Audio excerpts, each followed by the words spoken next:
Hey everybody, Fred here, TFG Media. Thanks for tuning in.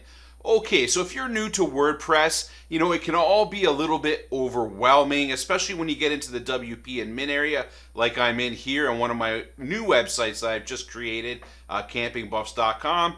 And I want to use this video, just take a few minutes to show you how you can add functionality very easily using something known as third-party plugins. Now, some are free, lots are free, some are paid for, but if you're not sure how to get going with these plugins and you want to add some cool feature-rich type functionality to your WordPress installation, then this is a video you gotta see. Let's get going.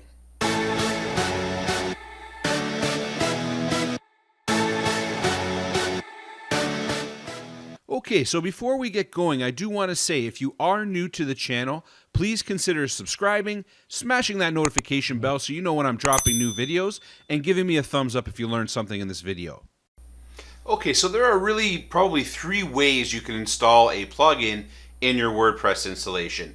Now, I'm going to go over maybe the simplest 2, and then there's a third way which I'm not going to cover because it's for more advanced users over an FTP connection. And maybe I'll do another video on that, how you can actually install plugins, themes, anything really over an FTP connection. But for now, you're just getting started, you're a beginner. Let's go ahead and show you the 2 ways to get a third-party plugin installed on your website through your WP admin area. The first thing you need to do obviously is get logged into your WP admin area, and you can see I'm already logged into one of my brand new websites I'm just starting to build out, campingbuffs.com. You can come over, check it out, support the site if you like. Anyways, when you're in the admin area, I want you to head down to this little icon here called plugins. Now, what you can do here, notice I'm just hovering over the plugins menu here, and you can see I have a few options. So I can go to my installed plugins, I can go to add a new plugin, and I can go to a plugin editor if I wanted to do some more advanced plugin type editing features. So again, we're going to stick to the simple ones. So all you have to do here is go to add new. And once you go here, you can almost think of this as the WordPress Play Store of all of the different plugins supported by WordPress. And there are lots, and I mean a lot of them are free, some of them cost a small fee, and then some developers just ask you to donate. If you like the plugin, it's useful to you, then consider donating to the cause that keeps them developing and adding more functionality to it. But you can see here I've already installed a couple of plugins that I personally use. And all you really have to do, let's say, I don't know, I'm just going to pick one here. These are just the featured plugins. Again, if you know the plugin you want to install, you can go ahead and search for it. In the search bar here, you can go to popular plugins. This will give you a list of all the popular plugins. And you can see here, I'm actually installed a couple of these. And then there's recommended plugins. Depending on what you want to do, you can go ahead and take a look at some of these. And really, it's very, very simple to get these up and running. So I'm just going to install one just to show you the workflow and what it looks like. And so maybe I'll just pick this health check and troubleshooting. You can see here a couple of things that are important. Number one, when the plugin was last updated a month ago, the number of active installations. So you can see this is a fairly popular plugin at 300,000 plus active installations. And then very important too is the compatibility of the plugin with your particular WordPress version. Okay, and now, so if the plugin is actively being developed and updated, it's usually not an issue. However, if your plugin isn't being actively updated and developed, you can run security risks if you're installing it in a version of WordPress that is not supported. So again, usually you don't have to worry too much. However, I do recommend you always check this, and guys, stick to the popular, well-documented, well-installed, actively installed plugins. Like you can see here, Akismet spam protection over 5 million. I personally use this for some spam control. Jetpack is another very popular plugin by Automatic, which is a WordPress.com type product. So again, very popular. I don't personally use it. I find it slows down my website. Anyways, so I'm just going to go ahead and just install this for now. I'm going to choose the Install Now button. And you can see right now it's installing. Okay, and once it's installed, you can go and just click this Activate button.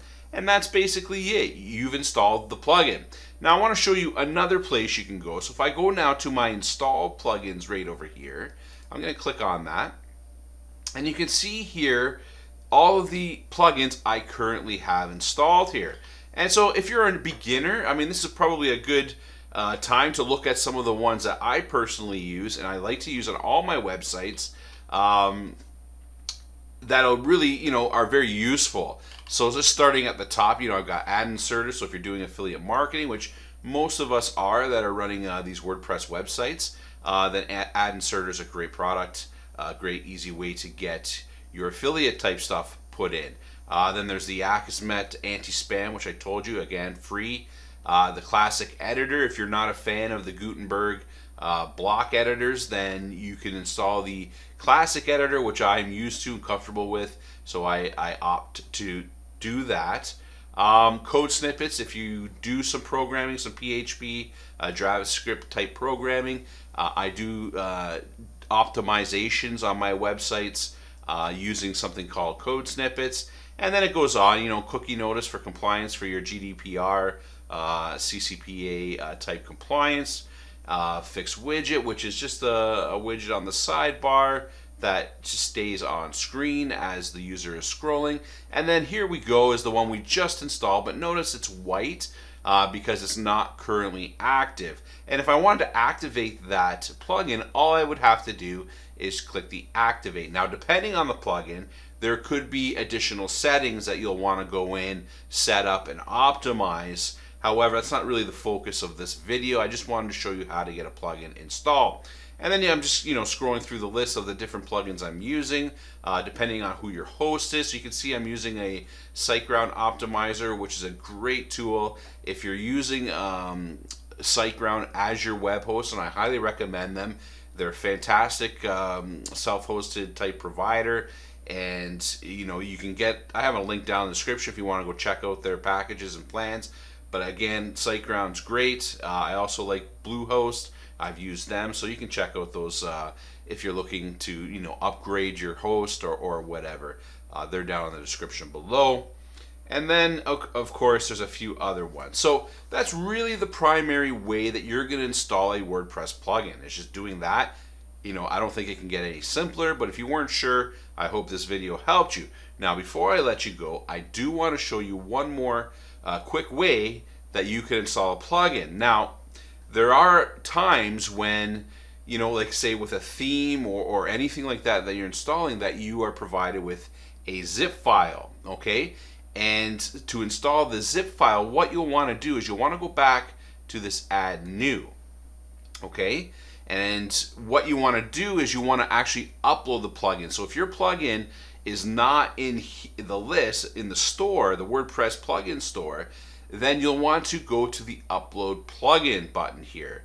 Okay, and then you'll click that and then you'll choose the file. So you'll just click this and you'll just navigate, just like you would any other file, to the zip file of the plugin you're trying to install.